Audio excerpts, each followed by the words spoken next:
တချင်သားလို့ဆိုဖို့ဆိုရင်တော့ Vmake software လေးလိုအပ်ပါတယ်ဒီ Vmake software လေးကတော့ခုနောက်ပိုင်း Play Store မှာတော့ရှာလို့မရတော့ပါဘူးအဲကြောင့်ကျွန်တော်ဖုန်းလေးမှာ original ပါတယ် Google ဒါမှမဟုတ် Chrome မှာသွားပြီးတော့ရှာရပါမယ်ခင်ဗျာ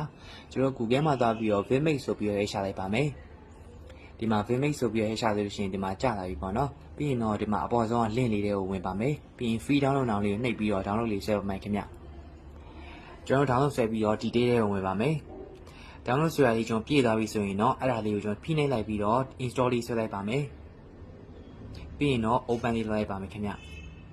application နဲ့ဝင်ပြီးသွားလို့ရှိရင်ပေါ့နော်ကျွန်တော်100ခန်းပြအောင်စောင့်မယ်ခွင့်ပြုချက်လေးဖွင့်ပေးမယ်ပြီးရင်တော့ဒီဥစ္စာလေးပေါ့နော် storage ကိုခွင့်ပြုတဲ့ဟာလေးကိုဖွင့်ပေးရပါမယ်ဒါဆိုရင်တော့ Vmake ကို download ဆွဲတာပြည့်စုံသွားပါပြီခင်ဗျပြီးရင်တော့ကျွန်တော်ဒီ YouTube ထဲ download ဆွဲတာဖြစ်တဲ့ကြောင့်မလို့ YouTube ထဲကိုဝင်မယ်ပြီးရင်ကို download ဆွဲခြင်းနဲ့ဒီ video ရဲ့ဒီတောင်းတာလေးမှာအဆက်လေး30လေးရှိပါတယ်ဒါလေးကိုကျွန်တော်နှိပ်လိုက်မယ်ပြီးရင်ဒီမှာ share ဆိုတာလေးရှိပါတယ် share ကိုနှိပ်လိုက်ပါမယ်ပြီးရင်တော့ကျွန်တော်တို့ဒီ more ဆက်နှိပ်မယ်ဒီမှာဆိုရင် Vmake ဆိုတာလေးရှိရယ် V လေးတဲ့ဝင်လိုက်မယ်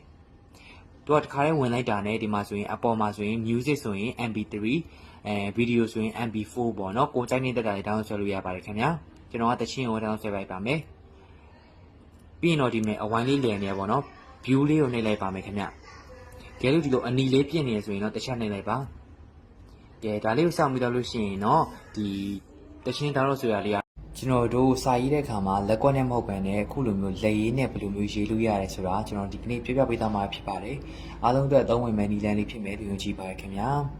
ကျွန်တော်လက်ရေးနဲ့ရေးဖို့ဆိုရင်ကျွန်တော် setting လေးတွေကိုဝင်လိုက်ပါမယ် keyboard ရဲ့ setting ပါခင်ဗျာ keyboard setting နဲ့ဝင်ပြီးတော့ပြီဆိုရင်တော့ကိုရေးချက်တဲ့ဘာသာစကားပေါ့နော်အင်္ဂလိပ်ဆိုအင်္ဂလိပ်မြန်မာဆိုမြန်မာရေးကျွန်တော်ထောက်လိုက်မယ်မြန်မာရေးဘေးမှာဆိုရင်ဒီလိုလက်ရေးမှုဆိုတာလည်းရှိတယ်အမှန်ကြီးကလေးချစ်ပေးလိုက်ပါမယ်ခင်ဗျာအင်္ဂလိပ်ထဲမှာဆိုရင်လည်းကျွန်တော် handwriting ဆိုပါပါတယ်အမှန်ကြီးကလေးချစ်ပေးလိုက်ပါမယ်ခင်ဗျာအဲဆိုရင်တော့ကျွန်တော်ဒီအင်္ဂလိပ်ကောမြန်မာရောရေးတဲ့ခါမှာဆိုရင်လက်ရေးနဲ့ရေးလို့ရတာမှာဖြစ်ပါတယ်ခင်ဗျာဒီလက်ရေးနဲ့ရေးတာကကျတော့ပုံမှန် keyboard ရေးတာတက်စားမယ်ဆိုရင်တော့ပို့ပြီးတော့လင်းမြန်မဲလို့ကျွန်တော်အနေနဲ့ထင်ပါတယ်လုပ်ငန်းသုံးတဲ့တွေတက်ဆိုရင်ပို့ပြီးတော့အဆင်ပြေပါလိမ့်မယ်ခင်ဗျပြီးတော့ကျတော့ကျွန်တော်ဒီအင်္ဂလိပ်မြန်မာအပြင်ပေါ့နော် Chinese တို့တခြားသောဘာသာစကားတွေဆိုရင်လည်းကျွန်တော်ဒီ handwriting နဲ့အသုံးပြုပြီးတော့လင်းမြန်မြန်ရေးလို့ရပါတယ်ခင်ဗျ keyboard ရေးတာမကျွမ်းတဲ့သူတွေဆိုရင်တော့အခုလို handwriting နဲ့သုံးပြီးတော့လက်ကြည့်ပါပို့ပြီးတော့အဆင်ပြေမယ်လို့ယုံကြည်ပါတယ်ကျေးဇူးတင်ပါတယ်ခင်ဗျ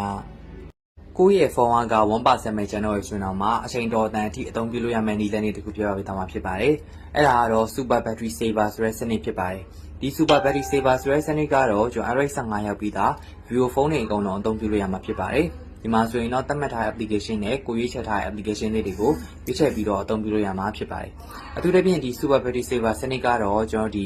ဖုန်းပြောလုပ်ငန်းသုံးပေါ့နော်အဲ့လိုမျိုးလုံတဲ့လူတွေကျွန်တော်တို့ဒီအားကုန်မဲ့အချိန်ဖုန်းကိုအချိန်တော်တန်ထိပြောလို့ရတဲ့အတွက်ကြောင့်မလို့ပို့ပြီးအသုံးဝင်မဲ့ feature လေးတစ်ခုလို့ကျွန်တော်တို့ထင်ပါတယ်ဒီ feature လေးရောကိုယ့်ရဲ့ဖုန်းမှာပါလားကျွန်တော်ကိုမှန်ခဲ့လို့ရပါတယ်ခင်ဗျာမပါတဲ့ဖုန်းတွေဆိုရင်လည်း Android 15တင်ကြည့်လိုက်ပါနော်ကျေးဇူးများ